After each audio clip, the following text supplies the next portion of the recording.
Good evening, good evening, good evening, everyone. Welcome to the Empowered Pause. I am your host, Rachel Chinoa J. It is Wednesday, June 12th. We are in the middle of Men's Health Month. And last week, I gave a few tips about how men can protect their mental health. And I'm actually going to continue that list since there were so many good tips on it. I just wanted to jump right into it. But before we get started, as usual, I'm going to give you a little information about Speak Initiative and who we are and what we do. Because the Empowered Pause is brought to you by Speak Initiative, right? So, Speak Initiative is a nonprofit mental health peer support organization. And our mission is to reduce the stigma around suicide and mental health in the Black and Brown communities by allowing our partners to speak, be heard, and live fully. SPEAK is an acronym that stands for Suicide Prevention Through Empowerment, Action, and Kindness. And as a mental health peer support organization, we stand in the gap with people who are experiencing mental health challenges or who have had suicidal ideations. We stand in that gap by combating the rise of suicide in Black communities, eliminating negative stigma around mental health and wellness in our communities, amplifying access to resources and support for mental health, and by supporting and encouraging those affected by suicide to speak, advocate, and end the silence so that more people can survive. Okay, so as I mentioned, a second ago, this is Men's Health Month, right? And of course, since we are a mental health organization, we put men's mental health in there because your mental health is as important as your physical health, right? So last week, I shared some tips that I thought was helpful, and we went a little over. I don't like to be on for a long time just because it's supposed to be a short pause just to check in. So we went over the first five tips of the article that I was sharing, right? So last week, and this is an article from the Cleveland Clinic that was published a couple of weeks ago, and it's tips for taking care of men's mental health. The first tip they gave was to validate your emotions, right? None of us live in an island. We're not robots. That myth that says boys don't cry or that feelings are just for girls, we can get rid of that. Everyone has emotions and you have the right to feel your emotions, every one of them, right? Then we have recognizing your symptoms. You may not even realize that you're struggling, especially if you're not accustomed to caring for your mental health. So look for signs, and those signs were, change in your sleep schedule, the difficulty in concentrating, feeling restless, decreased or increased appetite, changes in your mood, okay? The third one we talked about was write about it. Journaling is a great way to table or put out some of the emotions that you're feeling. And then it's also a therapeutic way to go back and check in with yourself and see the progress or things that you may still want to work on. Number 4 was to identify your support system. As I just said, no man is an island. So you have to figure out who you get your emotional support from and ask yourself who those people are. Who do you think would be there for you? And remind yourself that that's like giving a friend a gift, right? The quote that I wanted to share with you comes out of this article. It says, I remind men that when they share with other male friends, they're giving those friends a gift. They're opening up about lines of communication and saying, this is something that we can talk about, right? So that's actually a strength to be able to open up to your chosen friends, your chosen family, the people who support you. The fifth tip that was given was make time for your friendships, right? Because making time for friendships matter. Men often mention a poor lack of work-life balance, but you can prioritize work and get home after a long day to tend to family dynamics. Before you know it, it's time to go to bed and start your day all over. But you must make time for your friendships because they really matter, right? And it's not a selfish thing. It's not a selfish use of your time. It can take some planning because as adults, everyone has schedules and responsibilities, but it's important to make the most of the time you have with your friends, understanding that it may be limited. People who have friends that they feel they can confide in are more satisfied with their lives and less likely to experience depression. Okay, so I am going to jump into the next few tips. I'm going to read through them. There's only about four or five more, but I think they're really helpful. And in a space where we're talking about our men's mental health, I think it's very important to give time to this topic. We don't, when we talk about mental health and we look at the statistics, we know that a lot of people are affected, right? But the people who are talking about it in the community is more so women, right? And I get the male makeup and I get that, some things are hard for men to communicate about, but it's not okay if you suffer in silence. You do not have to be alone with this. So this is why I'm sharing some tips that may be helpful for our men, our brothers, in this month of men's awareness to help them cope, right? Because mental health applies to everyone, when men, women, children, everyone may or is able to have a challenge with mental health. It does not discriminate, right? So, our first tip for today, sixth tip from the article, was identify unhealthy coping mechanisms. Think about the habits you turn to when you're feeling stressed or sad. Maybe you start spending a ton of time at work, or you put your all into a project at home, or you may even get a little obsessive about your favorite sports team. We often see men try to escape from what's bothering them by throwing themselves into something else to an unhealthy level. This is a way of trying to ignore whatever problems they're having. So, some of the risky behaviors that you should watch out for that can become addictive behaviors like drinking more than usual or spending every spare moment playing a video game. That may be something you might need to check in with.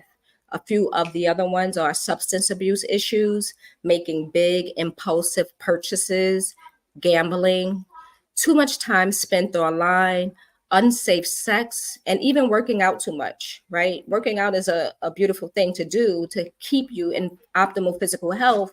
But if it becomes an obsession and you're not dealing with what may be happening on the inside, then that's when it can become an unhealthy coping mechanism. So if your unhealthy coping mechanisms are ones that you feel are within your control, work on scaling them back and replacing them with healthier habits. But you may not be able to put an end to these behaviors on your own, especially if you're dealing with an addiction. Recognizing and acknowledging the problem is the first step. To get started, speak with a healthcare provider for recommendations or look for a therapist who can help, right?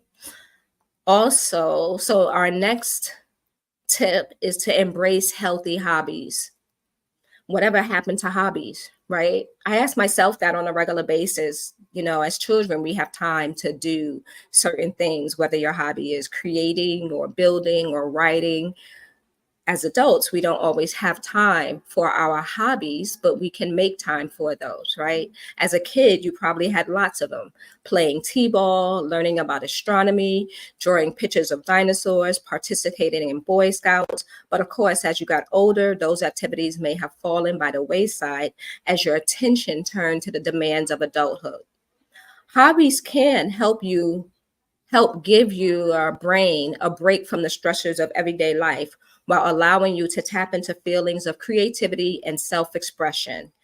And a study that was done last year of more than 93,000 people found that engaging in a hobby was associated with fewer symptoms of depression and a greater overall happiness. During the pandemic, there's a quote that says, during the pandemic, I worked with a lot of male patients to find healthy interests that they weren't even aware of, or things that they hadn't done in years, right? There are tons of things that people are interested in that they don't necessarily allow themselves the time to pursue, but we have to give ourselves permission to do them. Consider this your permission slip. You haven't picked up your guitar in a decade, tune it up and give it a pluck. Want to try woodworking? Find a class near you and give it a whirl.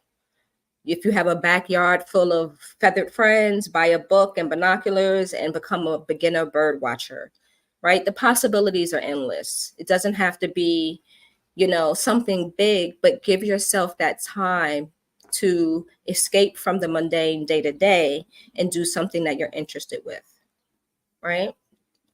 Next, we have harness your breath. Breath work can help move your body into a more relaxed and stress-free state. And if you're if you're thinking that sounds a little too woo-woo for you, hold on just a second. Imagine that your body is a house and your breath is its foundation, keeping everything else stabilized. Focusing on your breath then helps prevent and even repair cracks in the foundation. This provides you with the support you need to remain healthy and structurally sound. That is actually critical.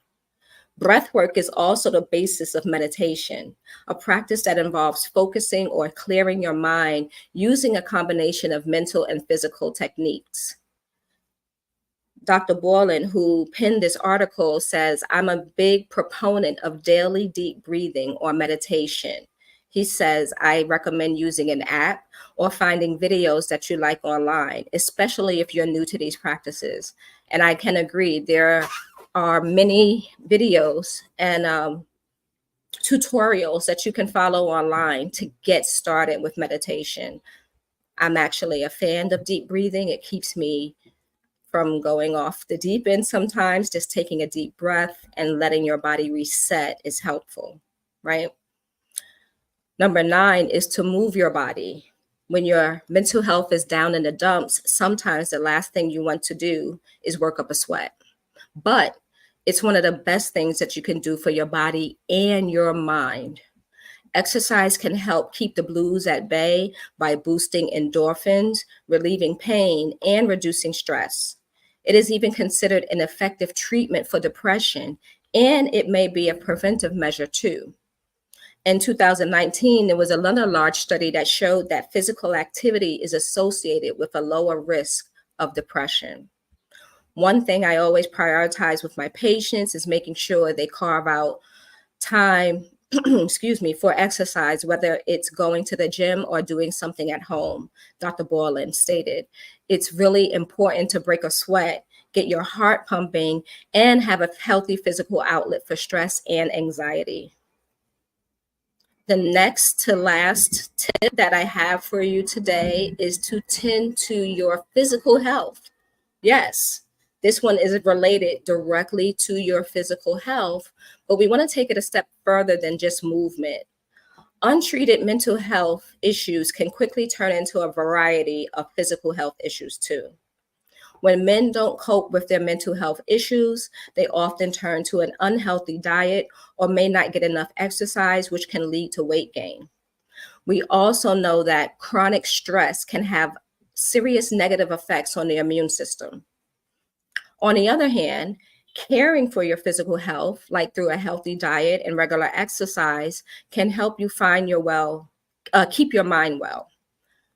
And don't forget about going to the doctor, which is a crucial element in maintaining your health.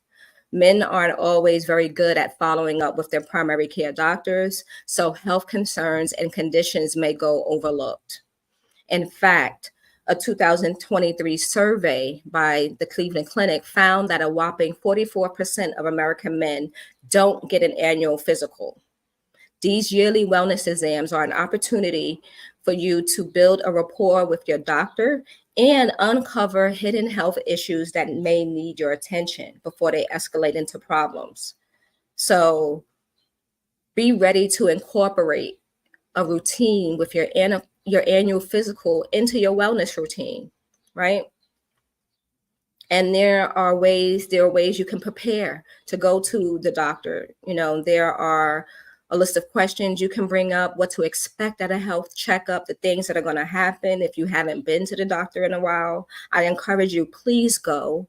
There are so many of um, our brothers, my brothers, personal people in my life who have transitioned, not because of mental health, but because of physical health that may have been able to be checked at an earlier time. We don't know these things, but it can be avoided. Some things can be avoided, right?